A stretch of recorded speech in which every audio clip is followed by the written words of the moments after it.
Hi friends, welcome to share and vlog. இன்றைக்கி நம்ம share and விலாகில் பேக்கரியிலலாம் கிடைக்கிற அதே டேஸ்ட்டில் வெஜிடபிள் சாண்ட்விச் எப்படி செய்கிறதுன்னு தான் இன்றைக்கி நம்ம பார்க்க போகிறோங்க. இதில் நான் நிறைய வெஜிடபிள் சேர்த்து செய்திருக்கேன். இது செய்கிறதும் ரொம்ப ரொம்ப ஈஸி தாங்க, ரொம்ப டேஸ்ட்டாகவும் இருக்கும். கடையில் வாங்குறதுக்கு பதிலாக பிள்ளைங்களுக்கு இந்த மாதிரி ஹெல்த்தியாக நம்ம செஞ்சு கொடுத்தோன்னா அவங்க இதை ரொம்ப விரும்பி சாப்பிடுவாங்க. இந்த ரெசிபி எப்படி செய்கிறதுன்னு பார்க்குறதுக்கு முன்னாடி நீங்கள் இப்போ தான் நம்முடைய சேனலை ஃபஸ்ட் டைம் பார்க்குறீங்கன்னா சப்ஸ்கிரைப் பண்ணுங்கள், பக்கத்தில் இருக்க பெல் சிம்மில் கிளிக் பண்ணுங்கள். அப்போ தான் நான் போடுற எல்லா வீடியோக்களும் உங்களுக்கு நோட்டிஃபிகேஷனாக வந்து சேரும். இப்போ வாங்க எப்படி செய்கிறதுன்னு பார்க்கலாம். இப்போ சாண்ட்விச் பண்ணுறதுக்கு நம்ம ஸ்டஃபிங் ரெடி பண்ணிக்கலாம். அதுக்காக ஒரு கடாயில் 1 டேபிள் ஸ்பூன் ஆயில் ஊற்றிக்கலாம். ஆயில் நல்லா சூடானதும் அதில் 1/4 டீஸ்பூன் சீரகம் சேர்த்துக்கலாம். சீரகம் நல்லா பொரிஞ்சதும் ஒரு பெரிய சைஸ் வெங்காயத்தை பொடியாக நறுக்கி நான் இதில் சேர்த்துருக்கேன். இது நமக்கு ரொம்ப வேக வேண்டாம். இப்போ இதில் தேவையான அளவு உப்பு சேர்த்து இதை நம்ம வேக விடலாம். நமக்கு இந்த வெங்காயம் பாதி அளவு வெந்தாலே போதும். இப்போ பாருங்கள், நமக்கு வெங்காயம் வெந்துருச்சு. நம்ம இந்த ஸ்டேஜில் ஒரு பச்சை மிளகாயை சின்னதாக கட் பண்ணி நான் இதில் சேர்த்துருக்கேன். நீங்கள் காரத்துக்கு ஏற்ற மாதிரி அளவை கூட்டவோ குறைக்கவோ செஞ்சுக்கலாம்.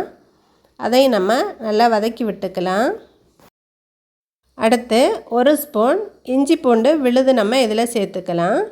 இதையும் அந்த பச்சை வாசனை போகிற வரைக்கும் நம்ம நல்லா வதக்கி விடலாம்.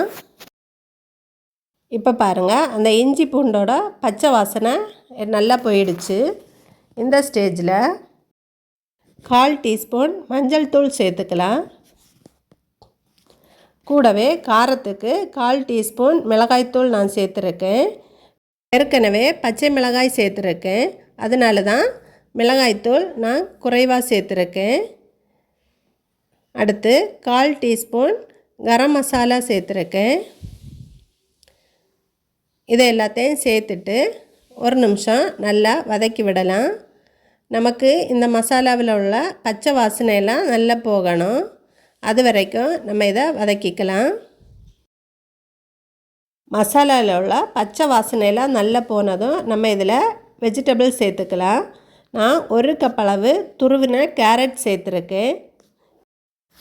கூடவே அதே அளவு சின்னதாக கட் பண்ண முட்டைக்கோஸ் சேர்த்துருக்கேன். இதையும் நம்ம இது கூட சேர்த்துட்டு நல்லா கலந்து விட்டுக்கலாம். நமக்கு இந்த வெஜிடபிள்ஸ் எல்லாம் பாதி அளவு வெந்தாலே போதும், ரொம்ப குழைவாக வேக வேண்டாம். இதில் நம்ம தண்ணி ஊற்றியும் வேக வச்சிடக்கூடாது. நம்ம ஊற்றினா அந்த எண்ணெயில் அந்த ஆவியிலேயே தான் இது நல்லா வேகணும். அப்போ தான் நமக்கு சாண்ட்விட்சு ரொம்ப டேஸ்ட்டாக இருக்கும்.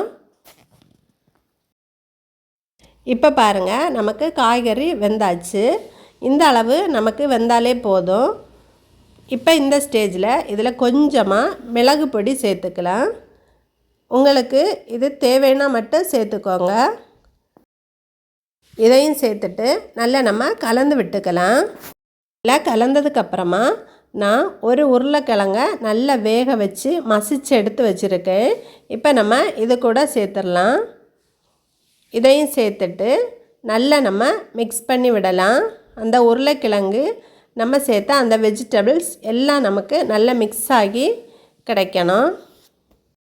இப்போ பாருங்கள், எல்லாமே நல்லா கலந்துடுச்சு. இந்த ஸ்டேஜில் பொடியாக நறுக்கின 1 கைப்பிடி அளவு மல்லி இலையை நான் இதில் சேர்த்துருக்கேன். உங்களுக்கு எவ்வளோ வேணுமோ அவ்வளவு சேர்த்துக்கோங்க. நான் இன்றைக்கி கொஞ்சம் அதிகமாகவே சேர்த்துருக்கேன். இது நம்ம அதிகமாக சேர்க்குறதால வாசனையும் நல்லா இருக்கும். நம்ம சாண்ட்விட்சு சாப்பிடும்போது டேஸ்ட்டு ரொம்ப நல்லா இருக்கும். நம்ம உருளைக்கிழங்கு சேர்த்ததும் ஸ்டவ்வை ஆஃப் பண்ணிவிட்டு தான் இந்த மல்லி இலையை நம்ம போட்டு நல்லா கலந்து விடணும். இப்போ பாருங்கள், நல்லா கலந்தாச்சு. இந்த ஸ்டேஜில் பாதி எலுமிச்சம்பழத்தை பிழிஞ்சு இதில் நான் சேர்த்துருக்கேன். இது சேர்க்குறதால ரொம்ப டேஸ்ட்டாக இருக்கும். இதையும் சேர்த்துட்டு நம்ம நல்லா கலந்து விட்டுக்கலாம். இப்போ நமக்கு ஸ்டஃபிங் ரெடி ஆகிடுச்சு. இதை நம்ம நல்லா ஆற விட்டுக்கலாம். இது அப்படியே ஆறட்டும். இப்போ டோஸ்ட் பண்ணுறதுக்கு ஒரு பேனை சூடாக்கி அதில் கொஞ்சமாக நெய்யோ அல்லது வெண்ணெயோ எல்லா இடமும் படுற மாதிரி நல்லா தடவிக்கலாம். நெய் நல்லா உருகினதுக்கப்புறமா நான் 2 பிரெட் ஸ்லைஸை இதில் வச்சுருக்கேன். ப்ரெட்டோட ஒரு பக்கம் லைட்டாக டோஸ்ட் ஆனதும் இதை நம்ம திருப்பி விட்டுக்கலாம். நமக்கு அந்த ஸ்டஃபிங் வைக்கிற பக்கம் லைட்டாக நமக்கு டோஸ்ட் ஆனாலே போதும், நல்லா சிவக்க வேண்டாம். இப்போ நம்ம இதில் ஒரு ப்ரெட்டில் நமக்கு ஆறுன அந்த ஸ்டஃபிங்கில் தேவையான அளவு இதில் நம்ம எடுத்து வச்சுக்கலாம். உங்களுக்கு எவ்வளவு தேவையோ அந்த அளவு நீங்கள் எடுத்து இதில் வச்சுக்கோங்க. இந்த மாதிரி எல்லா இடமும் படுற மாதிரி நல்ல ஸ்டஃபிங்கை தடவிக்கோங்க. தடவிட்டு இன்னொரு ப்ரெட்டை இது மேலே இந்த மாதிரி தூக்கி வச்சுக்கோங்க. வச்சுட்டு நம்ம இந்த மாதிரி கொஞ்சம் அழுத்தம் கொடுத்து இதை நல்லா வேக விடணும். அப்போ தான் நமக்கு சாண்ட்விட்சு ரொம்ப டேஸ்ட்டாக நமக்கு கிடைக்கும். ஒரு பக்கம் நமக்கு நல்லா வெந்துடுச்சு. இனி இதை நம்ம திருப்பி விடலாம். திருப்பி விடும்போது நீங்கள் மெதுவாக பார்த்து திருப்பி விடுங்க. நமக்கு அந்த ஸ்டஃபிங் வெளியில் வராமல் நம்ம திருப்பி விடணும். திருப்பி விட்டுட்டு இந்த பக்கமும் நல்லா சிவக்கும்படியாக நம்ம இதை டோஸ்ட் பண்ணிக்கலாம். நீங்கள் திருப்பி விடுறப்ப தேவைப்பட்டால் நெய் தடவிக்கோங்க. இப்போ பாருங்கள் நல்லா சிவந்துடுச்சு. இப்போ இதை வெளியே எடுத்துக்கலாம். இப்போ பாருங்கள் நமக்கு vegetable sandwich ready ஆகிடுச்சுங்க.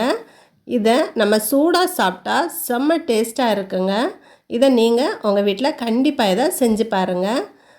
Evening school விட்டு வரும்போது நீங்கள் இந்த மாதிரி சூடாக செஞ்சு வச்சிங்கன்னா பிள்ளைங்க ரொம்ப விரும்பி சாப்பிடுவாங்க. இதை கண்டிப்பாக செஞ்சு பாருங்கள். இந்த ரெசிபி கண்டிப்பாக உங்களுக்கு பிடிச்சிருக்குன்னு நான் நினைக்கிறேன். பிடிச்சிருந்துச்சுன்னா இந்த வீடியோவுக்கு ஒரு லைக் கொடுங்க. உங்கள் ஃப்ரெண்ட்ஸுக்கு ஷேர் பண்ணுங்கள். செஞ்சு பார்த்துட்டு எப்படி இருந்துச்சுன்னு கமெண்ட் பண்ண மறக்காதீங்க. தேங்க்யூ.